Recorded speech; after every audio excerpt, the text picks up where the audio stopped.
You have a large amount of money in your investment portfolio that you think is going to help you in retirement, but it's worth less than you think. And the thief isn't just inflation, it's the IRS. I'm Brad, a certified financial planner, and I'm here to ensure that your money lasts longer than you do. In this video, I'm covering two scenarios based on investment challenges that I've personally helped my clients in order to reduce risk, lower the tax bill, and lower the cost of their investments. In combination, this improves the efficiency of an investment portfolio, all done in a tax-free manner. Do you like paying taxes? I didn't think so. Neither do I.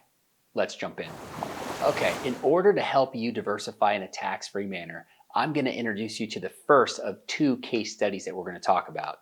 These are examples of clients who I've personally worked with. Now, we've changed the name to protect their confidentiality, but I would like to introduce you to John and Sally Smith. As you can see here, John and Sally have done a good job of saving for retirement. We've been working together now for nearly 5 years. We helped them transition into retirement. And as retirement is here, here's what John and Sally are interested in doing. They both have a passion. They are currently going on a baseball stadium tour of all the Major League Baseball stadiums in the US. They're really excited. They're going to finish the tour with 3 more stadiums to go. So that should be happening this year. In addition, Sally is really excited to see all the national parks in the country. And John has made it a priority that he wants to hike more when they're in the national parks. On top of that, John would like to spend more time golfing, and he also wants to buy a boat in retirement. Meanwhile, Sally, she has a goal of wanting to exercise more. She wants to do weekly yoga classes. And then her priorities are making sure that her adult children, her girls, end up finding good guys and eventually having grandchildren. Let's be honest, that's what parents are worried about. And of course, once the girls start having grandbabies, Sally wants to make sure that they help those grandkids by saving and paying for future college expenses that might pop up. John's goal is to help the girls financially, but he wants to make sure not to spoil them. So life is pretty good for John and Sally. But when it comes to their investments, I'm going to show you how to take a pretty good situation and make it a great financial situation. Let me explain. The challenge that John and Sally have, you can see it right here on their investment portfolio. So a couple things I'm going to point out to you. This is long-term returns on this portfolio are pretty low. They're not wonderful. I think 5.5% per year is not that great. One of the reasons why the returns are not that great can be found right here. This internal expense ratio of 1.41% is literally robbing them of performance. That money is going directly to the pockets of Wall Street managers who are running these investments for John and Sally, and it's coming right out of their performance. So with a couple of adjustments, we can diversify them into a much more efficient, much more low-cost investment portfolio, thereby taking the performance and putting it back in John and Sally's pocket. The other issue that's really hurting the performance for John and Sally's investments is what we call tax drag. All of these mutual funds that have been used in the portfolio are actively managed mutual funds where the managers make the decision of when to realize capital gains. And what we find is year to year, these managers can throw off capital gains, which is a taxable event, which costs John and Sally money. And these managers can do it whenever they want to. And this is an example of the old school way of investing using mutual funds that are expensive and tax inefficient. And this combination is really hurting the overall performance of the investment portfolio. When they came to see us, we did an X-ray deep dive on the investments and helped to show them, looking under the hood, some of the issues that they were facing in the portfolio. And we showed them that if they wanted to diversify, they could dramatically reduce the cost of their portfolio, taking it from 1.41% all the way down to 0.17%. And that nearly 1.25% savings goes right to their pocket in the form of improved performance. In addition, by using exchange traded funds or ETFs and replacing mutual funds with the more modernized investment format of ETFs, we can be much more tax efficient. ETFs don't throw off capital gains in the same way that the old school mutual funds do. So the tax efficiency also helps to improve the performance for John and Sally. And so looking at the overall situation, we were able to improve long-term performance.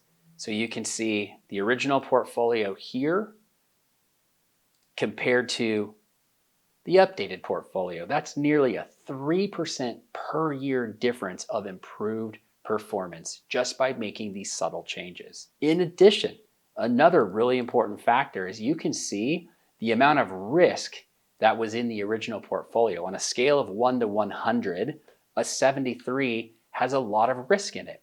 We were able to improve performance by over 3% per year while reducing the amount of risk or volatility in the portfolio. John and Sally were thrilled. But the challenge is, how do we get from their original portfolio into the new one? So we can see where we want to go, but the challenge is, how do we get there? Because they've owned these mutual funds for such a long time that there was some long-term gains that were embedded inside of the funds. So bottom line, this was going to be a really expensive tax event if we wanted to go from the old portfolio to the new. So we had to do this carefully. By knowing the tax code and knowing the rules around the tax code, we were able to help John and Sally systematically over a period of time diversify from the old, inefficient, very expensive portfolio with poor performance into the new, hyper-efficient, low-cost, tax-efficient portfolio with better performance, all in a tax-free manner. Let me show you how. This is their tax report for the previous year, right before retirement. And you'll see that they had some total income here, which ended up putting them in the 12% tax bracket. So this was a combination of different sources, but they were in the 12% tax bracket. One of the things we noticed is they took some money out of a traditional IRA in order to purchase a new car for retirement. So one of the things that caught our eye is if we make some smart decisions and we know the tax code, we can set them up for success to realize capital gains in a tax-free manner. Let me show you. This is the scenario that we put together for them. And this was the year after retirement, and we encouraged them, don't take money out of the traditional IRA, live on some of the cash proceeds that they built up. They'd started to build up their cash reserves, their cash emergency fund in the years preceding retirement. And this was by design. We wanted them to live on the cash so that way we could keep their tax bill very low. And you can see that in retirement, we're not showing any ordinary income. So no ordinary income, no wages from work. And we also had some taxable interest, some dividends, some qualified dividends, but nothing too egregious. And so when we looked at their situation, we solved for how much capital gains could we realize and pay nothing in taxes. And the answer was $124,000 that we could diversify out of the original investment portfolio and put it into the new portfolio completely tax-free. So that's the first thing that we looked at. Watch this. We went in and we put in $124,000 as our capital gain. And what you see is they paid $0 in total taxes. So they were able to take $124,000 out of their clunky investments and get it into the more efficient portfolio. And they paid nothing in taxes. And when we showed them this, the first thing Sally said, she says, "Can we do more?" She was excited. So let me show you what we did. We said, well, sure, we can. It's just a matter of what appetite do you have? How much are you willing to pay in taxes in order to get out of the poorer performing investments? So we created another scenario where we upped the ante a little bit. And in this scenario, we played around with realizing $200,000 of gains. Let me show you what that looks like. So now we were taking $200,000 out of the old portfolio and getting it into the more efficient portfolio. And you'll see that the tax bill only went up to $11,348. John took one look at that and he says, I'm ready to write that check right now. Let's go. He was so tired of the surprise tax bill that he'd get every year. He'd get that 1099 from the old school mutual funds, and he would give it to his tax professional, and then he'd get the tax bill, and he was not a happy camper. He was tired of the surprises. So he said, I will gladly pay $11,348 to move a quarter of this portfolio into something that's more efficient. And so that's what they did. Now, I don't know what your tax appetite is today. You might be looking at the first scenario of paying nothing in taxes and say, yeah, that's for me. I like tax-free. Or you might be like John and Sally, and your investments might be so bad that you're willing to pay a little bit more in taxes in order to expedite getting into the more efficient portfolio that's lower cost and more tax efficient. So I don't know where you're at on this one today, but I wanted to show you an example of the way to think about it. But the bottom line is, by knowing the tax code, you can really keep the tax bill low when you realize long-term capital gains. Now let me introduce you to another couple with a similar problem and a looming tax bill that comes with it. This is Bob and Roxy Rodriguez. Great people. And again, they're early on in their retirement journey. They've done a good job of saving for retirement. They've done well here. And let me tell you a little bit more about them. Bob, 64 years old, and he just retired. He retired at the end of last year, and so now that really this is his first full calendar year of not working. And then Roxy, she's retired a couple years ago. So both of them are just living the dream and having so much fun. And then in addition, we're projecting that Bob and Roxy are going to live out to the ripe old age of 100. So they've got a lot of years ahead of them with which to use this money and make some good decisions here. Let's talk about some concerns for Bob and Roxy. Roxy is passionate about traveling. In fact, the next place that she wants to travel to is South America. She also wants to spend more time with the grandkids, and Roxy loves to cook. And boy, I love eating her food too. It is so good. So she's right now currently doing a project where she's collecting family recipes, and she's also attending cooking classes. So I can't wait to go over when she's done and learn some of those new recipes. The other thing Roxy wants to do is she wants to learn to paint. In fact, that's one of the things I've seen is when people are early on in retirement, one of the greatest ways to stimulate your brain and keep yourself young is take on new things, learn new hobbies, take on new projects, do things to keep yourself busy and active. Bob, on the other hand, he wants to do a phased-in retirement. He's not quite sure if he's ready to completely be done, although he's taking this year off. He's not going to have any income this year. He's considering going back and working part-time as a consultant. And he also wants to volunteer at his church. He wants to coach the grandson's soccer team. And he wants to work on his 1965 Ford Mustang. Loves wrenching on the cars, and it's a real passion of his. Bob also had an investment challenge. Bob and Roxy were having trouble sleeping at night because in their investments over the years, they had acquired a large concentration of one stock. And that stock happened to be Wells Fargo. In fact, they had over $500,000 in Wells Fargo. They also had some other investments in mutual funds in the financial sector. And we all know what happened when SVB Bank failed. This just about gave him a heart attack because he realized that, wow, this could happen to him, okay? And so you look at the amount of money that was in one company, and Bob wasn't sleeping at night because he realized if something happens to Wells Fargo, just some bad news or something happens to the company, this could negatively impact his retirement, and he was not comfortable with it. So he knew that he needed to take some risk out of the portfolio now that he was in retirement. He knew that he needed to diversify further. We've talked to him about doing this in a low-cost, tax-efficient manner. By doing that, let me show you what we encouraged him to do. We took a look. Here's his original portfolio. The performance wasn't bad. The expenses weren't bad. But what you see is there's a lot of risk in this portfolio. It's on a scale of 1 to 100 with a risk number of 83. That's more aggressive than the stock market as a whole, than the S&P 500. And Bob knew it. In fact, he was feeling it. He just wasn't sleeping good at night. So what we did was we showed him a way to get actually better investment performance in a very low cost manner. But the key is we were able to reduce risk significantly in the portfolio by using about 10 different ETFs, exchange traded funds, very low cost, that gave him exposure to about 10,000 different securities, not just one. And this made Bob and Roxy really happy.